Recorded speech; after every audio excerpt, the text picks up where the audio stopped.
esa mancha de sangre en esa ropa se puede convertir en un problema. Si es una ropa muy apreciada, decimos, ay, ya se me dañó mi falda, ya se me dañó mi pantalón, ya se me dañó mi camisa, se me dañó mi blusa. Y muchas veces para quitarla no se quita con un jabón corriente. Hay gente expertas en esto que dicen, tú le echas tal cosa,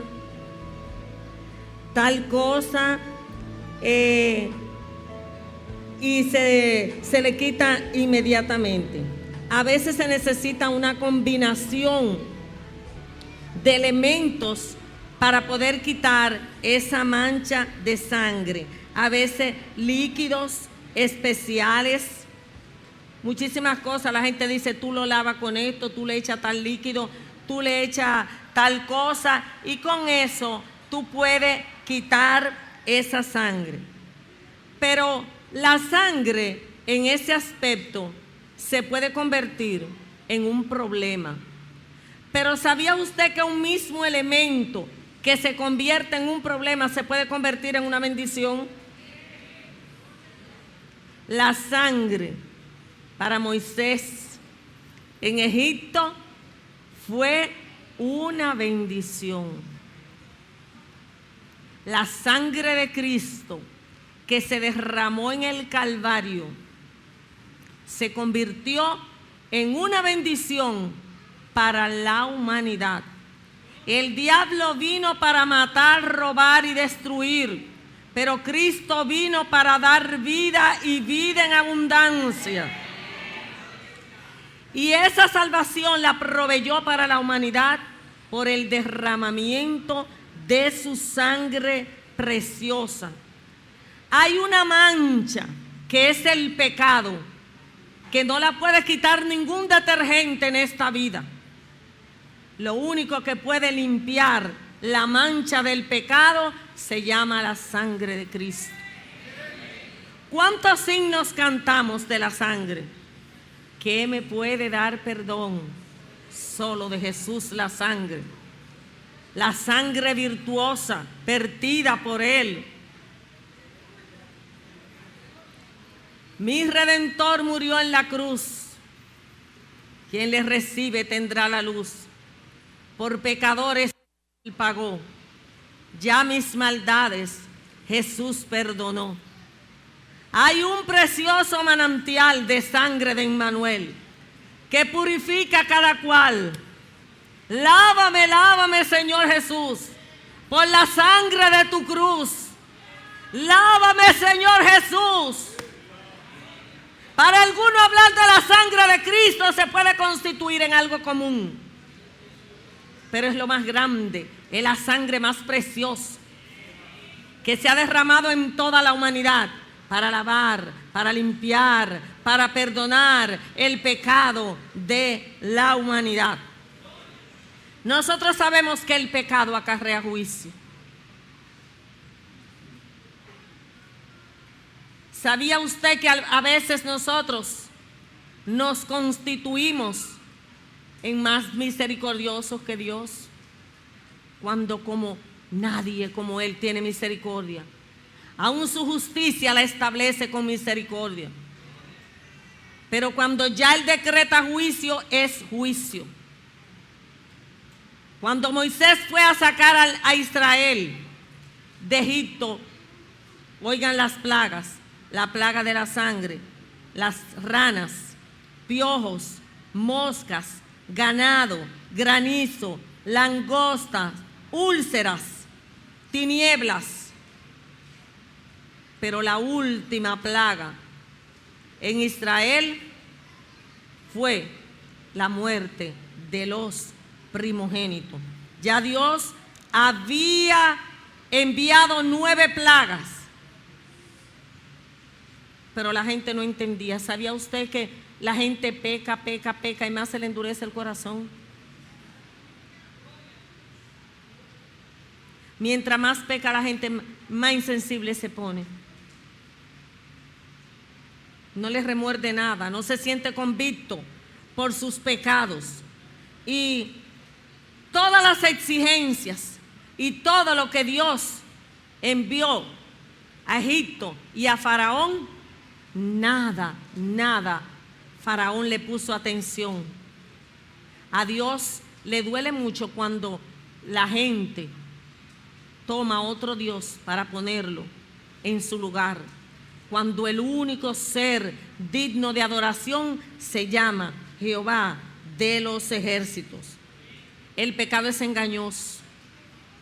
El pecado le hace creer a la gente que está bien. El pecado le hace creer a la gente que puede. Yo voy a tener oportunidad. Dios me ama. ¿Tú crees que yo me voy a quedar así todo el tiempo? Siempre el pecador cree que va a tener oportunidad.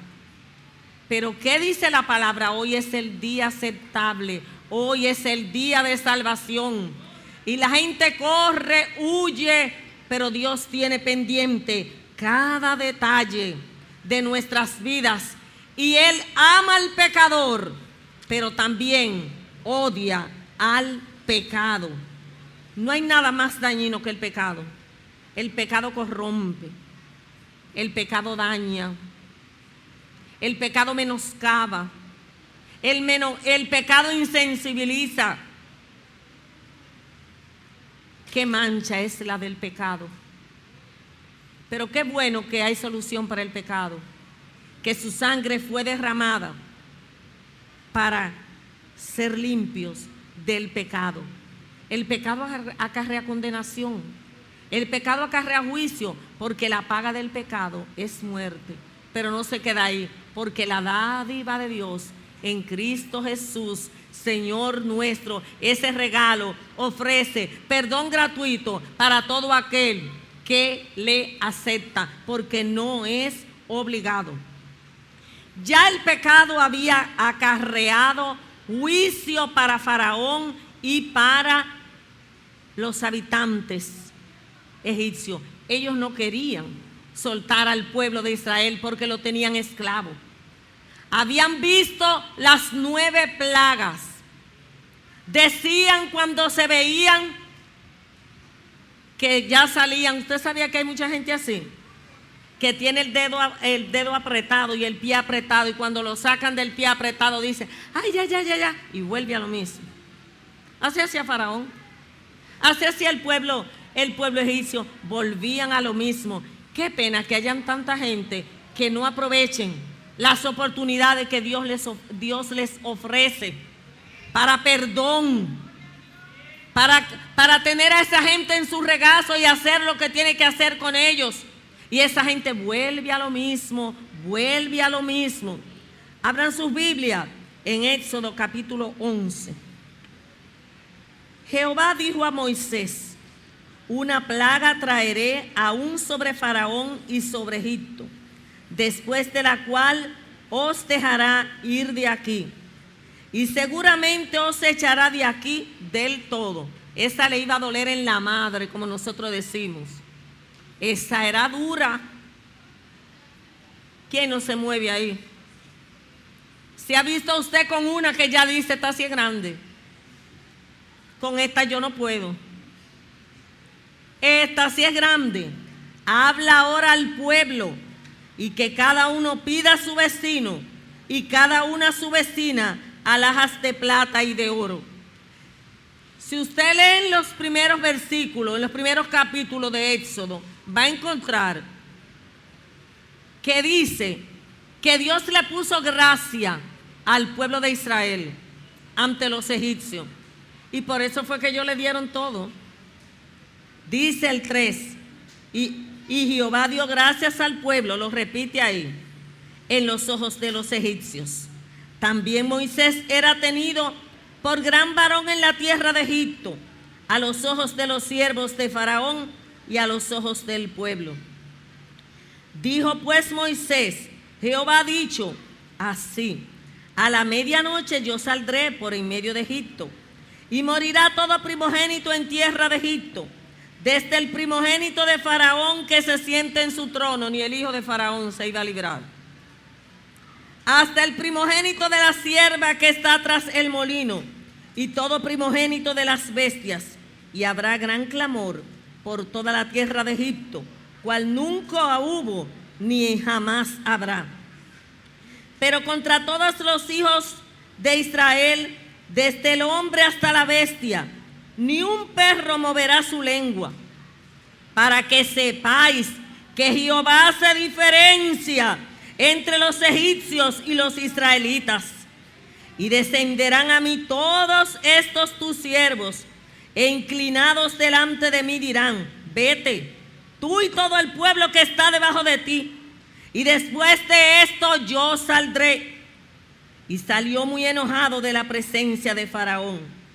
Y Jehová dijo a Moisés: Faraón no os oirá, para que mis maravillas se multipliquen en la tierra de Egipto. Y Moisés y Aarón hicieron todos estos prodigios delante de Faraón, pues Jehová había endurecido el corazón de Faraón y no envió a los hijos de Israel fuera de su país. Ahí le anunciaron la muerte de los primogénitos. ¿Sería que Dios, como es soberano, medalaganariamente dijo: yo voy a endurecer el corazón de Faraón para que no deje ir al pueblo? No. Dios endureció el corazón de Faraón más porque él lo tenía endurecido, para que el golpe de Faraón fuera mayor. Pero Dios no endurece el corazón a nadie. Dios lo que quiere es que la gente se ablande. Pero como Faraón de mutus propio endureció su corazón, pues Jehová lo endureció para que las maravillas de Dios fueran más notorias ante el pueblo y su poder grande fuera manifestado. Él se presentó, le dijo a Faraón lo que había, pero él creyó que no. La gente nunca piensa que la cosa va a llegar. A la gente se le habla de la venida de Cristo y piensa que la venida de Cristo nunca va a llegar. La gente endurece su corazón y cuando viene la destrucción se siente mal. ¿Qué dice la Biblia? El hombre que es reprendido endurece la cerviz. De repente será quebrantado y no habrá para él medicina. ¿Cuánto tiempo se pasa el Señor diciéndole a la gente: ven, cambia de posición, ríndete, ponte en las manos del Señor, mira? Pero sin embargo, Faraón siguió endureciendo el corazón y había visto todas las plagas.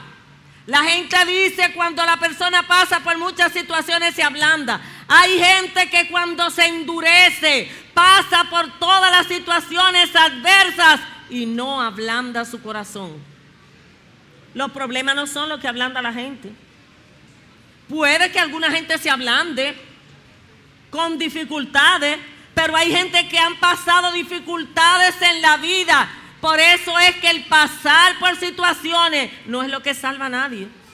Es la decisión de aceptar a Cristo como su único y suficiente Salvador.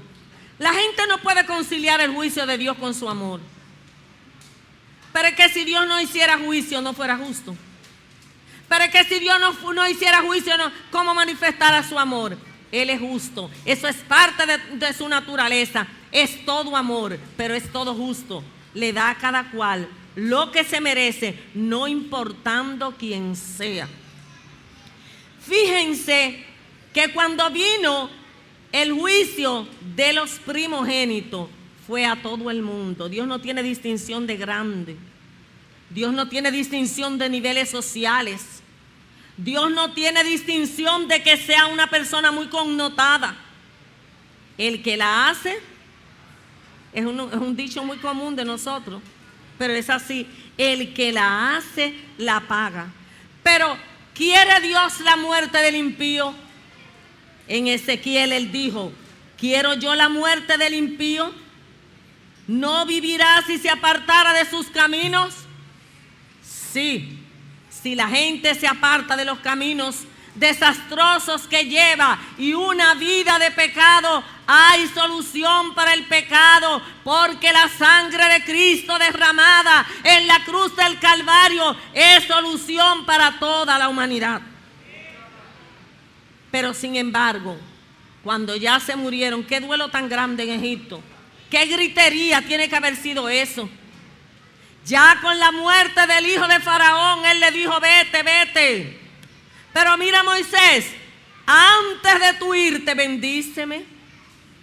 Él sabía que el Dios que Moisés y Aarón le servía era el poderoso de Israel, el grande en batalla, el Dios que vive para siempre, el gran yo soy, el que ha sido, el que es y el que será. Bendícenos, mira, ora por nosotros.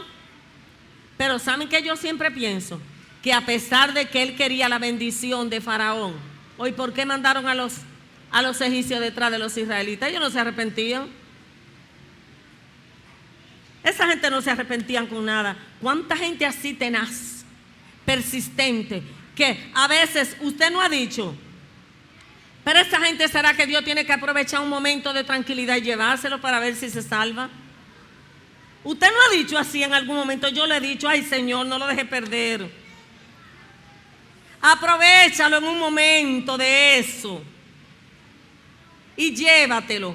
¿Cuántas veces nosotros reclamamos por gente para que se sanen, para que no se mueran?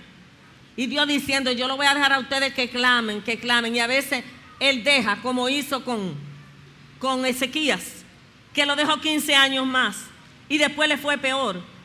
No le dio la gloria a Dios. Señores, Jehová es omnisciente, Jehová es soberano. Jehová sabe lo que hace aunque yo no lo entienda. Jehová sabe lo que hace aunque tú y yo no lo entendamos. Pero Él sabe lo que hace. El hombre no se ablandó, le dijo: bendíceme. Él estaba pensando en él nada más. Y la bendición de los niños. ¿Cuántos negocios? ¿Cuántas negociaciones hizo Moisés con Faraón? Y él no quería. Pero ¿qué le dijo ya? En el capítulo 12 dice que él reunió a los líderes de Israel y le dio instrucciones grandes. Vamos a ver en el 12:21. Y Moisés convocó a todos los ancianos y les dijo: sacad, porque ya se iban. Y eso le dijo Dios que lo hicieran. Y tomaos cordero por vuestra familia y sacrificad la Pascua. ¿Qué es la Pascua para nosotros? El Calvario. Porque esa sangre que se derramó allá con los corderitos tipificaba la sangre del Cordero Pascual sin mancha, que iba a derramar su sangre en la cruz del Calvario para perdonar a la humanidad. Y tomad un manojo de hisopo y mojadlo en la sangre que estará en un lebrillo, y untad el dintel y los 2 postes con la sangre que estará en el lebrillo, y ninguno de vosotros salga de las puertas de su casa hasta la mañana, porque Jehová pasará hiriendo a los egipcios, y cuando vea la sangre en el dintel y en los 2 postes, pasará Jehová a aquella puerta y no dejará entrar al heridor en vuestras casas para herir. Y guardaréis esto por estatuto para vosotros y para vuestros hijos y para siempre. Esa sangre en el frente de la casa, está la sangre de Cristo en tu vida. Que el enemigo pase y diga: ese es uno que le pertenece a Jesús. ¿Qué es la sangre de Cristo para ti? Será una sangre común,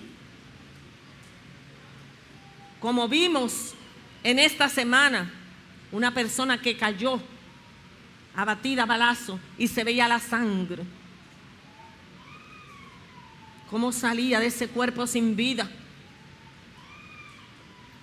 Pero esa fue una sangre para partir, y no se sabe cómo estaba su cuenta con el Señor. Pero esa sangre que derramó Cristo no fue una sangre que se derramó por un culpable.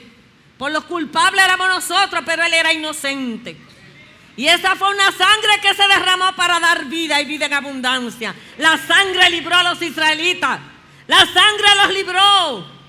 Cuando el ángel de la muerte pasaba por la casa, decía, ahí está la sangre. Ahí hay un israelita y no va a morir. Ahí no van a morir los primogénitos. La sangre de Cristo nos libra a morir de ese pecado atroz que condena al hombre hasta la muerte. Porque de tal manera amó Dios al mundo que ha dado a su Hijo unigénito para que todo aquel que en Él cree no se pierda, mas tenga vida eterna. Los hebreos se quedaron en su casa. Se quedaron en sus casas seguros. ¿Estás tú seguro? ¿Cómo es tu vida? ¿Estás tú seguro? Está la sangre de Cristo. ¡Ey, camandalaya! Está la sangre de Cristo en tu vida, que te libra de la muerte, que si nos vamos, la muerte no interrumpe la relación con Él, porque estamos con Él. Porque es que el pecado acarrea muerte, y la gente jugando con el pecado, y la gente entretenido en el pecado. Los mensajes del pecado no son muy populares. La gente no quiere que se le hable del pecado. La gente lo que quiere es que se le hable del amor de Dios. Yo hablo del amor de Dios, pero hablo del pecado. Y hablo de la venida de Cristo. Y hablo que Dios es justo y que sabe poner cada cosa en su lugar. Esa sangre, Él le dijo, ustedes van a celebrar la Pascua. Ustedes van a tomar el Cordero. Lo van a celebrar. ¿Por qué? Porque esa Pascua tipificaba esa celebración, esa liberación. Y dijo para que se lo dijeran a las futuras generaciones. A Dios le encantaba decirle al pueblo, y estas palabras las repetirá a tus hijos al levantarte, al acostarte, andando en el camino, y las pondrá por señal, porque Él quiere que las futuras generaciones vayan aprendiendo de lo que Dios hizo en la vida de ellos para darle continuidad. Yo decía en la clase hoy, estaremos nosotros dando la continuidad, hablándole a nuestros hijos, hablándole de su poder, hablándole de las obras que Dios ha hecho en nuestras vidas. Es para que eso no se vaya, para que eso no caiga en el olvido.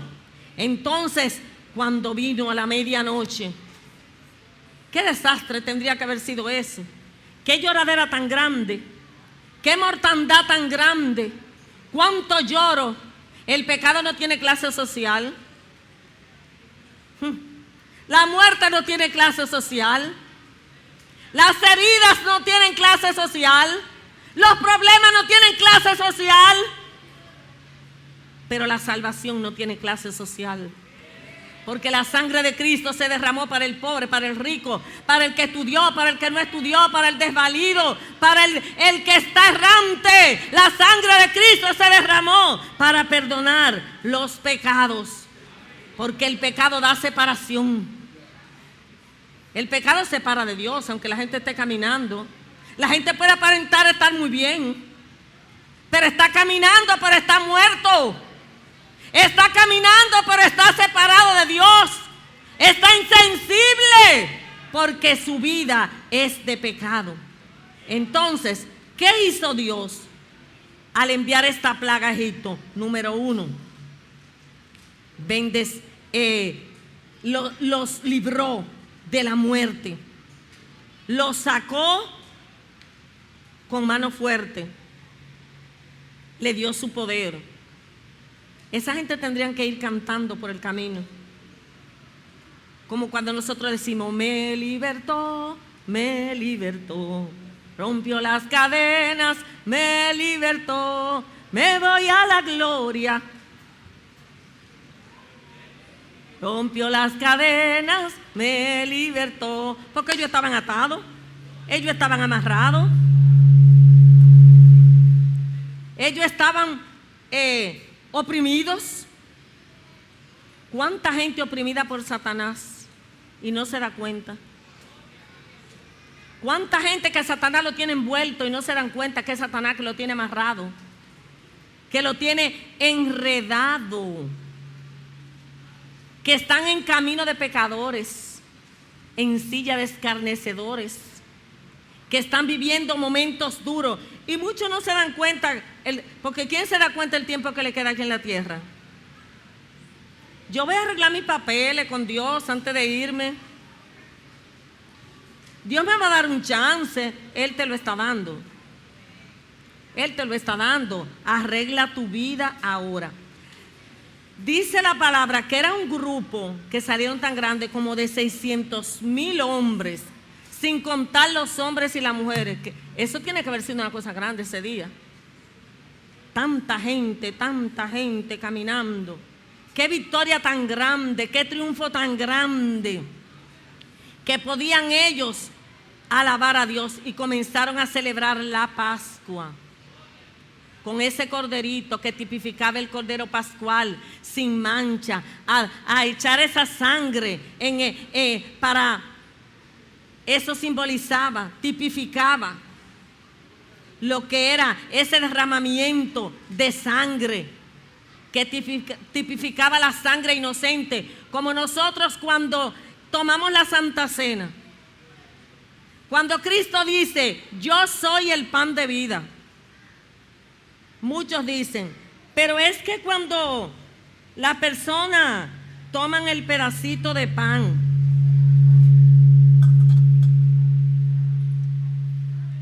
y el poquito de vino, ¿será esto la sangre de Cristo? Símbolo de la sangre de Cristo, que fue derramada para el perdón de nuestros pecados. Pero también cuando nosotros tomamos ese pedacito de pan, es símbolo del cuerpo de Cristo que fue molido, que lo hizo Él para darnos vida, vida en abundancia. Por eso nosotros, cuando celebramos la Santa Cena, pensamos en la Pascua, que tipificaba el Calvario, pero también nosotros recordamos esa muerte de Cristo que fue derramada para perdón de nuestros pecados, pero también en ese mismo momento anunciamos su venida. Porque Él dijo que mientras nosotros estuviéramos, que celebráramos la Santa Cena. Porque cuando Él vuelva, Él mismo va a dar esa Santa Cena. ¡Ay, qué privilegio tan grande! Porque, como dice la canción de Roberto Orellana, yo no sé cómo usted se lo imagina. Algunos dicen que es oscuro. Otros lo pintan como un judío de esta época. Algunos lo pintan como una melena, con la gente de aquellos tiempos, con esa túnica. Pero yo me lo imagino con la túnica. Yo me lo imagino con el pelo largo. Yo me lo imagino con unos ojos serenos. Yo me lo imagino con una cara tranquila. Yo no tengo que ver cómo Él sea, como Él fue aquí en la tierra. Fuera como fuera. Algunos dicen raro. Las cosas que Él decía, podríamos decir, ay, pero Cristo sí daba boche. Porque le decía unas verdades a los escribas, a los fariseos. Le decía a la gente que andaba detrás de Él, le decía cosas tan fuertes. Pero miren, el Cristo que revolucionó el mundo, antes y después de Cristo. El Cristo que cambió el universo. El Cristo que antes de ser Jesús era Dios. Y sigue siendo Dios. El Cristo que vuelve, y como dice Roberto Orellana, Siempre que leo la historia de Cristo, me pongo a pensar con gran emoción en el privilegio que muchos tuvieron de mirar sus ojos, sus manos sentir. Yo también quisiera la misma alegría de verle muy cerca, muy juntito a mí. Oh, mirar sus ojos serenos y tiernos. Oh, qué dicha tan grande sería para mí. Yo quisiera saber cómo era su rostro, aunque yo creo que era muy lindo. Inspiraba fe y también confianza y daba a todos la paz y el amor. Y al ver las figuras de cuadros pintados de aquellos que dicen que es el Señor, mi alma no acepta aquellas pinturas, pues pienso que es falsa creación del pintor. No creo en un Cristo vencido.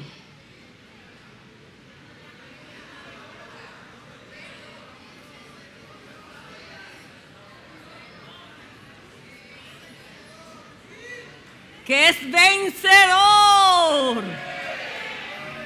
Una fascinante donación.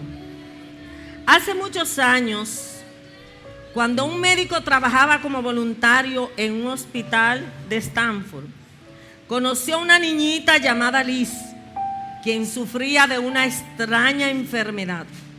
Su única oportunidad de recuperarse aparentemente era una transfusión de sangre de su hermano de 5 años, quien había sobrevivido milagrosamente a la misma enfermedad y había desarrollado anticuerpos necesarios para combatir la enfermedad.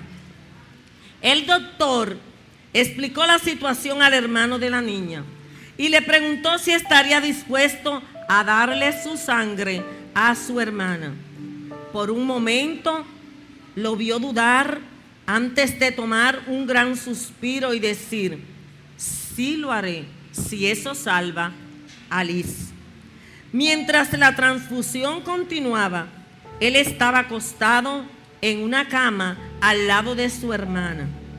Y sonriente, mientras los médicos lo asistían a él y a su hermana, veía retomar el color a las mejillas de la niña. Entonces la cara del niño se puso pálida y su sonrisa desapareció. Él miró al doctor y le preguntó con voz temblorosa: ¿a qué hora empezaré a morirme? Siendo solo un niño, no había escatimado esfuerzo para salvar a su hermana. Cristo hizo lo mismo en la cruz del Calvario. Aceptó el sacrificio y murió por cada uno de nosotros. Él pagó el precio. Él lo hizo por amor.